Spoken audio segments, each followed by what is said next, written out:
All right, welcome to the Time to Talk podcast at 12 noon Eastern Standard Time today on November 11th, Monday. We are going to get into Trump Agenda 47. I want to talk about this because there's all these videos that were put out regarding Trump's Agenda 47. They were produced sometime between 22 and 2023, the end of 2023, and all leading up to the election. And of course, he has won. He is President 47 now.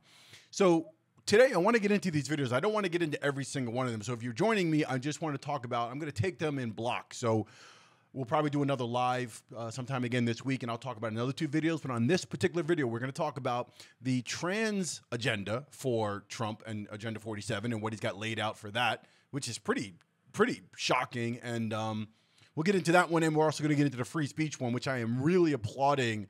The free speech one. He's hitting on, some issues here. He's got a whole thing on deportation, a whole thing on free speech, whole thing on the left-wing agenda when it comes to the trans thing, which we're going to get into on this episode, and just a lot of stuff. And I want to get into it. I really want to figure out the pulse of this and see how this affects. Now, again, with Trump's election, so many people being upset, and so many things to look out for in terms of, who his appointees are going to be, his political appointees, who his cabinet, who he's going to be, supporting, like that he already brought on board like during the actual election process, like these people that he brought on that were previous Democrats or previous independents, like RFK Jr. and Tulsi Gabbard and Vivek Ramaswamy coming in, and what's going to happen, who's going to do what, and how much of Project 2025 is going to be implemented. What are we looking to do with that? But this Project 47, this stuff, I want to look at because all these videos are there, and they all seem like things that are totally anti-democratic, that are just against the left and all of the craziness that has been the left for a long time. So let's go ahead and get into this video because I want to talk about it. So again, if you're joining me here live at noon, I truly appreciate you being here. We're going to get into this video now, and we're going to talk about Trump Agenda 47. And the first one is going to be the one regarding trans. So let's take a look at this. The left-wing gender insanity being pushed on our children is an act of child abuse. Very simple.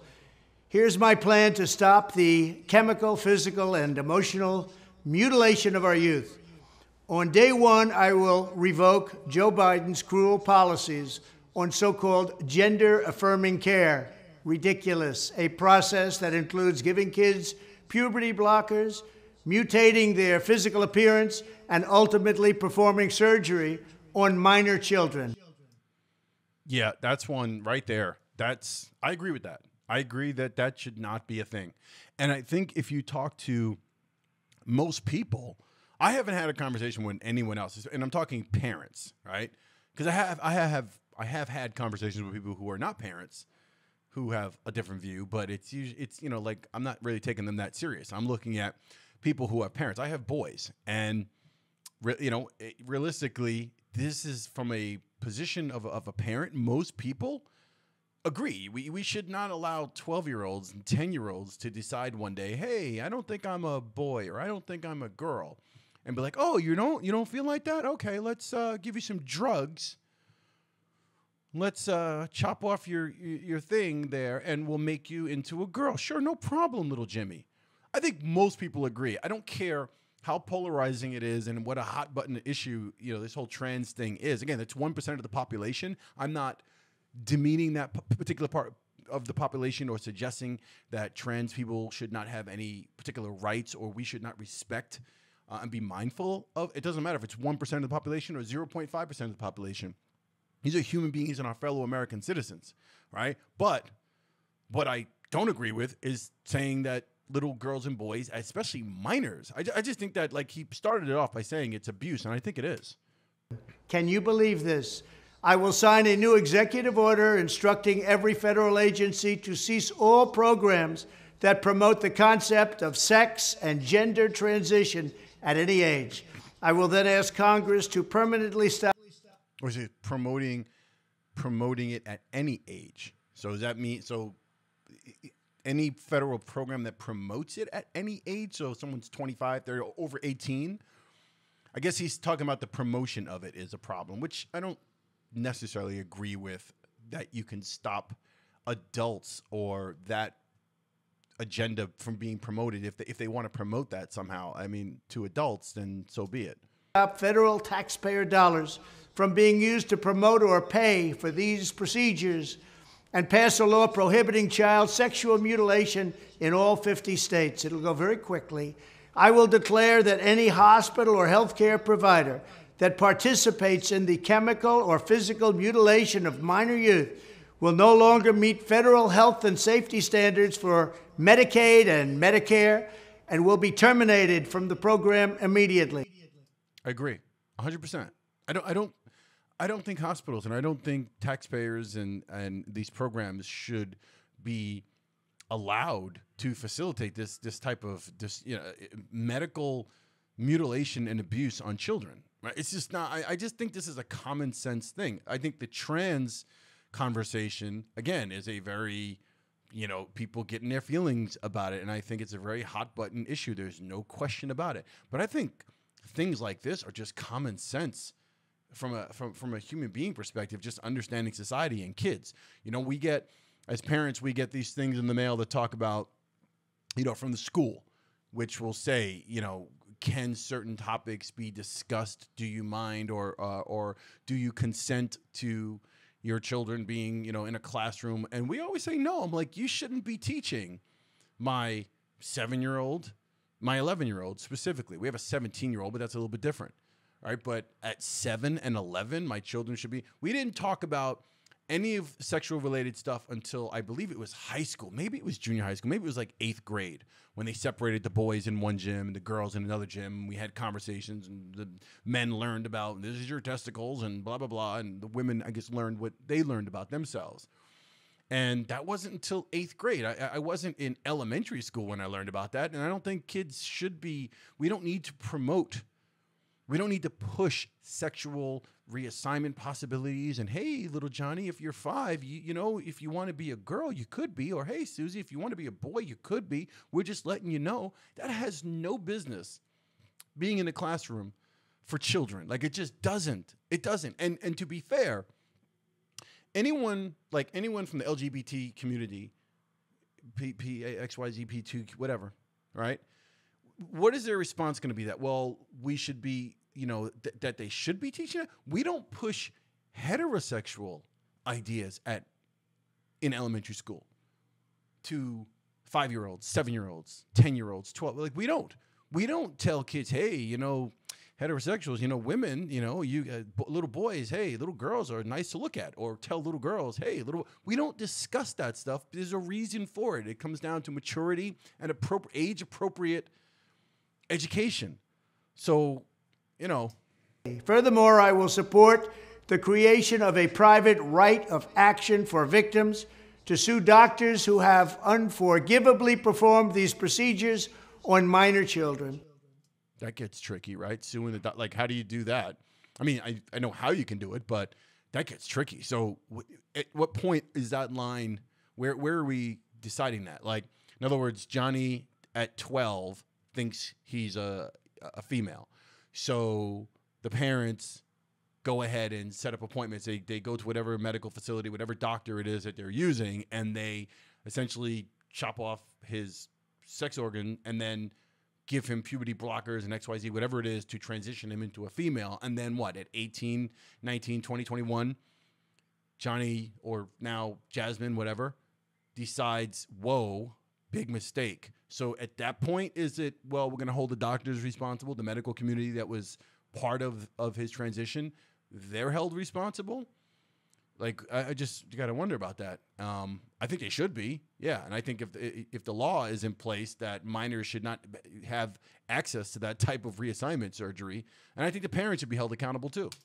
The Department of Justice will investigate Big Pharma and the big hospital networks to determine whether they have deliberately covered up horrific long-term side effects of sex transitions in order to get rich at the expense of vulnerable patients.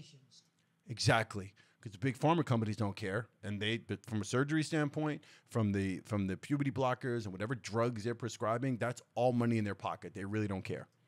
In this case, very vulnerable. We will also investigate whether Big Pharma or others have illegally marketed hormones and puberty blockers which are in no way licensed or approved for this use. My Department of Education will inform states and school districts that if any teacher or school official suggests to a child that they could be trapped in the wrong body, they will be faced with severe consequences, including potential civil rights violations for sex discrimination. Wow.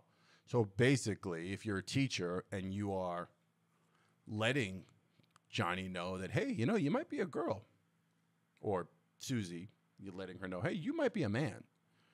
Basically saying that teachers can't do that. And I agree. They shouldn't, that discussion shouldn't even come up. I think if a little boy were to even approach his teacher on that subject and get, you know, and let's just put it in the most extreme for the sake of this example. Let's just say little Johnny, using particular language, were to express to a teacher after school or on lunch break or something like that and say, hey, you know, I've been having thoughts. I think I might be a girl.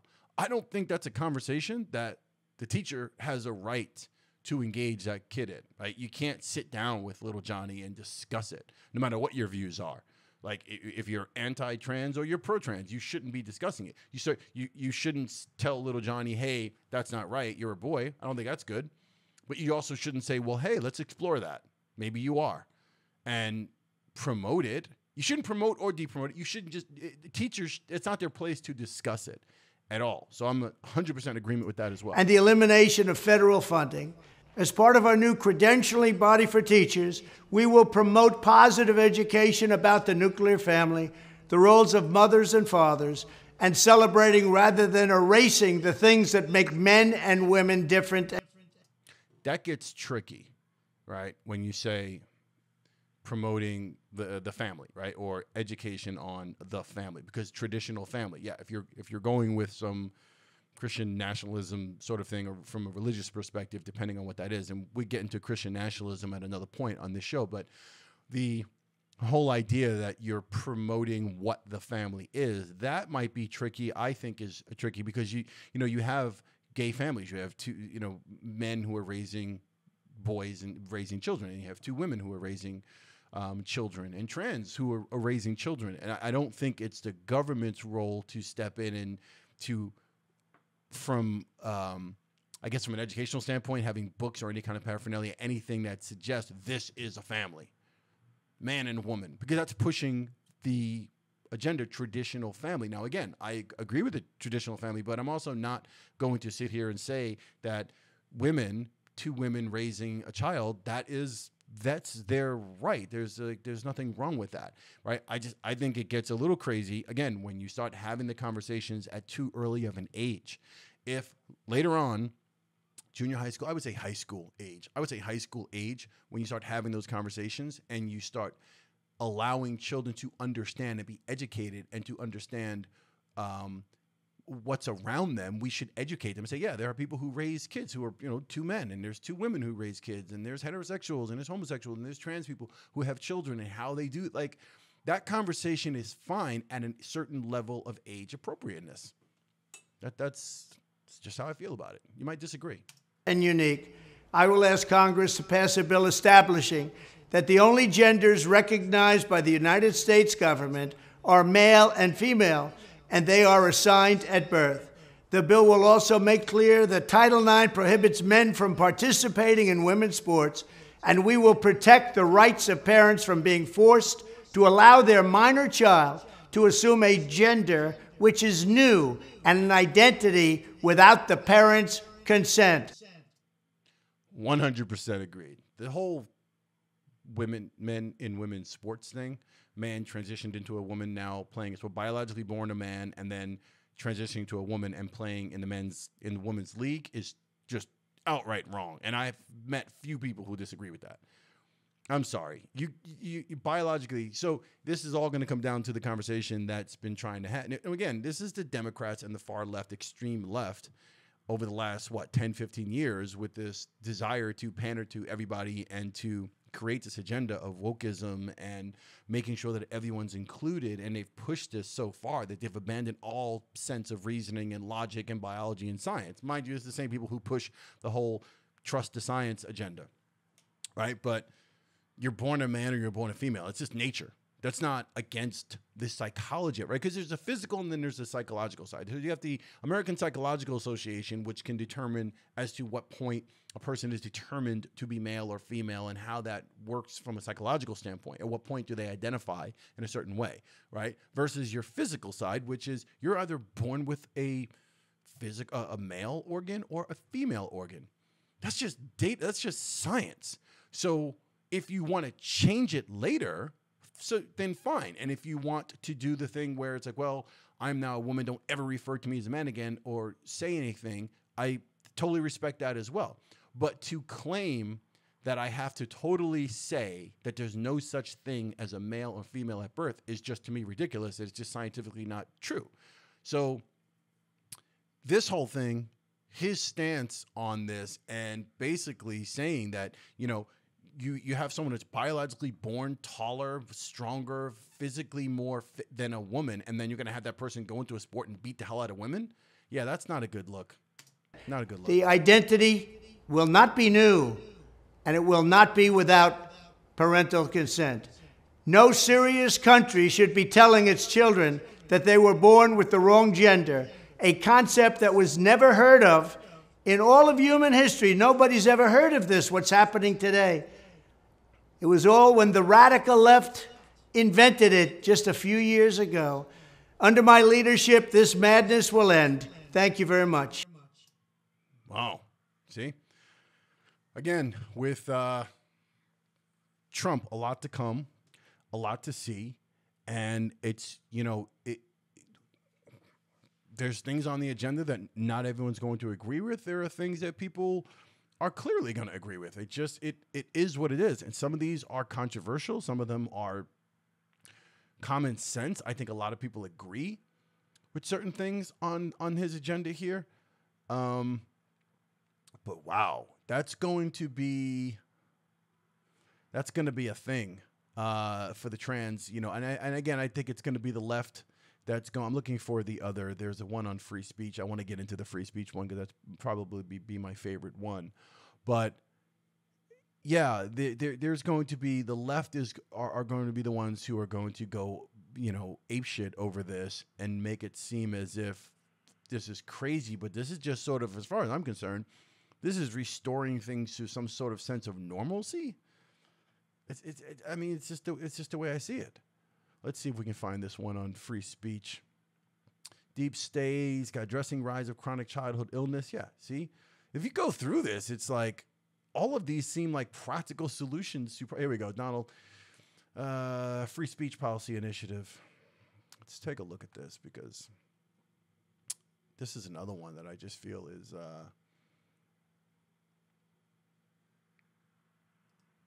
All right, here we go.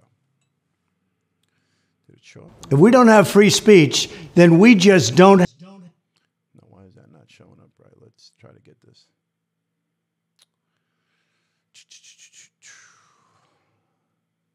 Let me get this correct. Let's close this. And let's go here. All right. Have a free country. It's as simple as that. If this most fundamental right is allowed to perish, then the rest of our rights and liberties will topple, just like dominoes, one by one. They'll go down. That's why today I'm announcing my plan to shatter the left-wing censorship regime and to reclaim the right to free speech for all Americans. Yes, 100%. Anyone watching this, and I don't mean my particular, this particular live stream, I mean watching that video and listening to what he's talking about. If you removed his face and it was just some random, if it was Kamala Harris saying this, 100% you'd be on board for this. 100%. And reclaim is a very important word in this case because they've taken it away. In recent weeks, bombshell reports have confirmed that a sinister group of deep state bureaucrats, Silicon Valley tyrants, left-wing activists, and depraved corporate news media have been conspiring to manipulate and silence the American people. Exactly. Yes. 100%. We know this because we know Zuckerberg came out and admitted. We know this from the reporting on the Twitter files after Elon purchased X and fired, God knows, I think 80% of the workforce there, and discovered what was going on with these big tech companies and the government in suppression of the Hunter Biden laptop story, in the election running up in 2016 with Trump and Russiagate and how fake and false that was, and pushing that narrative and suppressing all sorts of other things. This is the left. These are the big tech companies. These are the Democrats. They have collaborated to suppress vital information on everything from elections to public health. The censorship cartel must be dismantled and destroyed, and it must happen immediately. Yes, it does. Here's my plan. First, within hours of my inauguration, I will sign an executive order banning any federal department or agency from colluding with any organization, business, or person to censor, limit, categorize, or impede the lawful speech of American citizens. Ooh, this is great. This is what we need. How do you monitor that, though? So the administration that's putting that into place, so his administration putting it into place, how do we know that the Trump administration and the powers that be behind the scene are not actually in lead? Like, how do we know that? Like, X has open source code, and you've got community notes, and we got things that kind of keep things in check when it comes to misinformation, disinformation, let's say. And then in terms of how it's all coded on the back, like, it's open source, so people can actually see what's going on if there's like changes or who's involved in it. So I wonder to what extent this is enforceable and how they're going to enforce it. I will then ban federal money from being used to label domestic speech as mis- or disinformation. And I will begin the process of identifying and firing every federal bureaucrat who has engaged in domestic censorship, directly or indirectly, whether they are the Department of Homeland Security, the Department of Health, Human Services, the FBI, the DOJ, no matter who they are. He's going after everybody. Ooh, you know, it's funny, when I first saw these videos, I remember thinking I had to watch it a couple times. Like, is this AI? I thought it was like some fantasy. It was like an AI version of Trump reading all this, because clearly he's reading this whole thing. But it all sounds so wonderful. Like, if you eliminate Project 2025 and eliminate, let's say, deportation, the fact that he wants to remove any DEI things and get rid of the Department of Education. If you removed all of those things and those little fears that seem to play on racial politics and things and racial fears, right, in our country, if you eliminated all that and he ran on this platform of Agenda 47 and all of these different initiatives and things he's got in line for free speech and protecting of free speech, and, you know, saving children from, you know, these transgender things, right? Like, people would not be so angry with him. They would not be so anti-Trump, I think. Second, I will order the Department of Justice to investigate all parties involved in the new online censorship regime, which is absolutely destructive and terrible, and to aggressively prosecute any and all crimes identified. These include possible violations of federal civil rights law, campaign finance laws, federal election law, securities law, and antitrust laws, the Hatch Act, and a host of other potential criminal, civil, regulatory, and constitutional offenses. To assist in these efforts, I am urging House Republicans to immediately send preservation letters, and we have to do this right now, to the Biden administration, the Biden campaign, and every Silicon Valley tech giant, ordering them not to destroy evidence of censorship. Third, upon my inauguration as president, I will ask Congress to send a bill to my desk revising Section 230 to get big online platforms out of censorship business.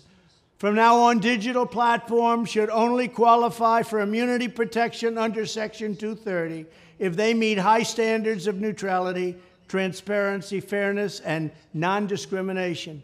We should require these platforms to increase their efforts to take down unlawful content such as child exploitation and promoting terrorism, while dramatically curtailing their power to arbitrarily restrict lawful speech. 100%. Again, going in and saying, do we need these restrictions on certain things? Yes, to protect children, to protect the country against terrorism and different forms of that. But getting into what the Democrats have been trying to do is hate speech. How do you determine what hate speech is? I don't like you. I don't like this particular person. I don't like these people. That's still free speech. That's not hurting anyone, right? You can't, it could hurt someone's feelings, but we can't take away people's constitutional rights to express themselves. Now, what he's talking about with these platforms in Section 230 and like regulation, yeah, do we need regulation to say you should not be gathering terrorist friends and promoting terrorist activity against our nation? And also with trafficking of children and minors, should we be protecting them on these platforms? 100%. But other than that, should we censor, suppress, shadow ban people because they have a difference of opinion when it comes to the left versus right? It's whatever politics, take your pick. Should we be censoring people and should they be allowed to do that? No, they shouldn't. Fourth, we need to break up the entire toxic censorship industry that has arisen under the false guise of tackling so-called mis- and disinformation. The federal government should immediately stop funding all nonprofits and academic programs that support this authoritarian project. If any U.S. university is discovered to have engaged in censorship activities or election interferences in the past, such as flagging social media content for removal of blacklisting, those universities should lose federal research dollars and federal student loan support for a period of 5 years and maybe more. We should also enact new laws laying out clear criminal penalties for federal bureaucrats who partner with private entities to do an end run around the Constitution and deprive Americans of their First, Fourth, and Fifth Amendment rights. In other words, deprive them of their vote. And once you lose those elections, and once you lose your borders like we have, you no longer have a country. Furthermore, to confront the problems of major platforms being infiltrated by legions of former deep staters and intelligence officials, there should be a 7-year cooling-off period before any employee of the FBI, CIA, NSA, DNI, DHS, or DOD is allowed to take a job at a company possessing vast quantities of U.S. user data. 100%. Again, who is going to listen to that and disagree? Like, it would baffle me that if you can convince me that this is a bad idea. I almost challenge you to go ahead in the comments if you're watching this on replay. If you caught this live, I don't think too many people, but if you are, let me know in the comments how you could possibly go against this, right? Like how would this not make sense to you? Fifth, the time has finally come for Congress to pass a digital Bill of Rights. This should include a right to digital due process. In other words, government officials should need a court order to take down online content, not send information requests such as the FBI was sending to Twitter. Furthermore, when users you hear that? of big online platforms have their content or accounts removed, throttled, shadow banned, or otherwise restricted, no matter what name they use, they should have the right to be informed that it's happening, the right to a specific explanation of the reason why, and the right to a timely appeal. Oh my God. This is huge for YouTube. Right? Because, I've heard the stories. I know it happened to Candace Owens. I know Russell Brand, it happened to him. Several other people like demonetized, and obviously Alex Jones probably being the largest, or the most notable or notorious of all, who's been censored and removed from platforms. And Trump himself removed off of Twitter previously, right? But when they do these strikes or these bans or demonetize or suspend accounts, it's very vague language. And a lot of times people don't have the ability to appeal it because you're not really dealing with real people. You're dealing with bots and algorithms and the way they have us all set up. They don't want to hear it. So This is really interesting. I know even on TikTok, I recently got on TikTok probably like a month or so ago. And on TikTok, a couple of my videos I got like this little notice that there was a strike against it. Now, I didn't say anything hateful. I didn't say anything wrong. But somehow the bots or the algorithm, whatever software they're using, picked up something that could be a violation of terms in the guidelines. And I'm like, I don't even know what these community guidelines are. I didn't say anything crazy. So I am curious, like it's not very transparent, and you don't have the ability to deal with a person or say, hey, this happened. They just don't care. So this is actually good measures that are being put in place. A digital bill. In addition, all users over the age of 18 should have the right to opt out of content moderation and curation entirely and receive an unmanipulated stream of information if they so choose. The fight for free speech is a matter of victory or death for America and for the survival of Western civilization itself. When I am president, this whole rotten system of censorship and information control will be ripped out of the system at large. There won't be anything left. By restoring free speech, we'll begin to reclaim our democracy and save our nation. Thank you, and God bless America. Okay. I'm just going to say it again. I'm just going to say it again. I am going to say it again. Who is going to disagree with any of that? How can you? Free speech, the First Amendment. I've been saying it all through the run-up to the election and after Harris lost.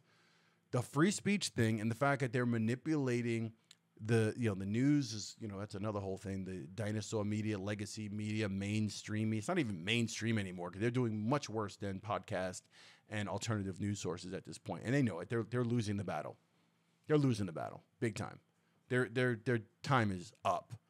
But I've been saying it, that this free speech issue, this is a massive, massive thing that controls elections, controls the pulse of our nation. People are getting information from the news or getting information online, these different sources. If you can't get real legitimate information and you're being pushed one direction, that is straight manipulation, and that is an authoritarian state that you're living in. You need to know that. So this particular initiative here, Agenda 47, this one here on free speech, and the one that we talked about earlier during this live stream on trans and preventing minors from having reassignment surgery and holding people accountable for that and giving them puberty blockers at 11 years old and having teachers discuss whether or not Johnny's a girl or not or whether Susie is a guy or not at 10 years old, 9 years old. This is totally inappropriate. And these are measures that I think that are common sense measures that most of the country are in alignment with. Most of the country's in alignment with. And the crazy thing about going back to the free speech one, when I say most of the country is in alignment with free speech, yes, if you spoke to the most hardcore Democratic voter, Kamala Harris supporter in the last 6 months, and you were to ask them, do you think free speech and the First Amendment is something that we should value in the Constitution? We should hold on to that? They're going to raise a flag like, yeah, that's why I'm voting for Kamala. Yeah, free speech, democracy. Yet they were actually unaware of the fact that they were losing that under the Biden-Harris administration of Democrats in the last 10 years or so, and what's taken place with Obama and with Hillary Clinton starting there, and what they've been doing to censor and shadow ban and restrict and push their narrative and the legacy mainstream media. That's like the contradiction there. That's the thing that's happening. Most people agree that the First Amendment should be something we protect, but a good majority of those people, a lot of those people, have no idea that it was under threat. So these are all good initiatives. We're going to get into more of these Agenda 47 videos that I'm gonna do an analysis and we'll talk about it. We'll do a live maybe once a day, or maybe we'll do something 2 or 3 times a week to go through these videos. I hope people join us. If you haven't joined us yet, subscribe, hit the subscribe button. Make sure you hit the like button on the way out if you see this in replay. Let me know your thoughts below in the comments. What you think about these particular things. Again, you don't have to be a Trump fan, a Trump supporter, to recognize some of these initiatives. Like let's analyze them outside of the entirety of Trump, or what other things he might do that might be bad or detrimental to the country. Right? Let's look at these two things. Let me know your comments below what you think, and join us on the next live stream. Again, hit the subscribe button if you're not subscribed and join us here yet. We are growing. I appreciate you guys being here. Hit the like button on the way out, and don't forget to hit the notifications so you know when we do the next live stream and you're able to join us. I really appreciate everyone that's been here, and I'll see you on the next Time to Talk podcast.